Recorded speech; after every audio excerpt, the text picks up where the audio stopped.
আসসালামু আলাইকুম। আশা করি আপনারা সবাই ভালো আছেন। আলহামদুলিল্লাহ আমিও ভালো আছি। Welcome back to my channel. আজকে আমি আপনাদের সামনে সিলেটি বিরন ভাত, যেটা স্টিকি ভাত রেসিপি নিয়ে হাজির হয়েছি। আশা করি ভিডিওটা আপনাদের ভালো লাগবে। এখন চলুন এই ভাত রান্না করতে কী উপকরণ লাগে সেগুলো আপনাদেরকে দেখিয়ে দিই। সিলেটি সাদা বিরন চাল, যেটা আজকে আমি বিরন ভাত রান্না করবার জন্য এখানে আমি পিৎজা এক প্যাকেট সিলেটি বিরন চাল নিয়েছি। এটা সুপার মার্কেটে গ্রোসারি শপে পাওয়া যায়। 2 কাপ চাল নিয়ে নিয়েছি।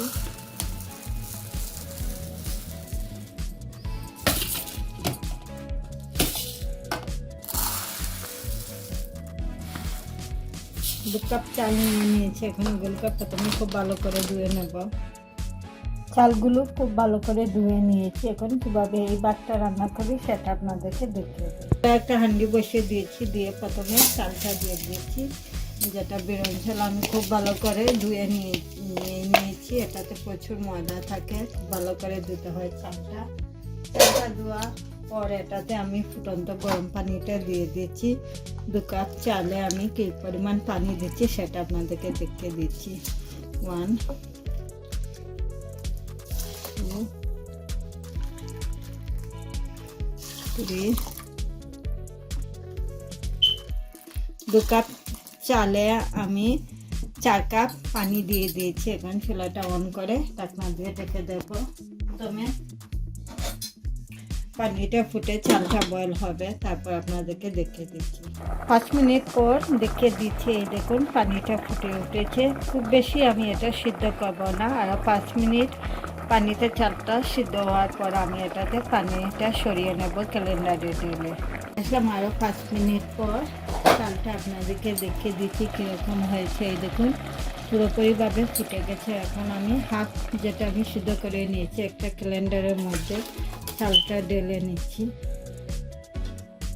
এবং চুলার আঁচটা এখন একদম কমে রেখে দিচ্ছি। এই দেখুন কীরকম হয়েছে। আবারও এগুলোকে সেম তেলের মধ্যে আমি ঢেলে নিচ্ছি।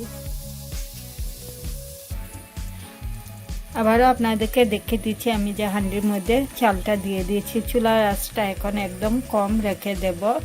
ঢাকনা দিয়ে ঢেকে দিচ্ছি। চালটা পুরোপুরি সিদ্ধ হয়ে আগ পর্যন্ত অপেক্ষা করব।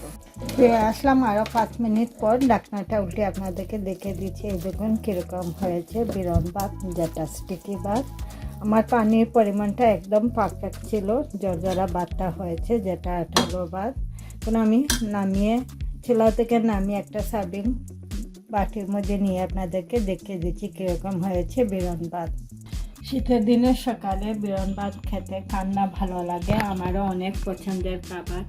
আর এটা সাধারণত ভাজা মাছ, যেটা বল মাছের সাথে কিংবা মাংস বোনার সাথে খাওয়া হয়। আজকে আমি এটা আমাদের দুপুরে লাঞ্চের জন্য বানিয়েছি, তাই বল মাছ ভাজার সাথে এই ভাতটা আপনাদেরকে শেয়ার করব।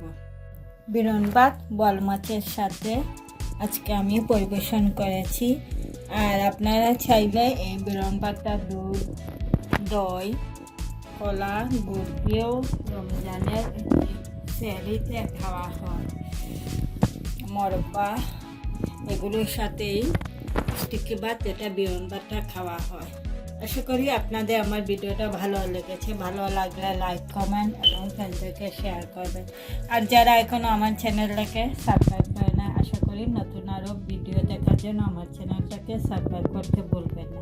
সেই পর্যন্ত সবাই ভালো থাকেন, সুস্থ থাকেন। ইনশাআল্লাহ আবারও নতুন কোনো রেসিপি নিয়ে আমি আপনাদের সামনে হাজির হব। আল্লাহ হাফেজ।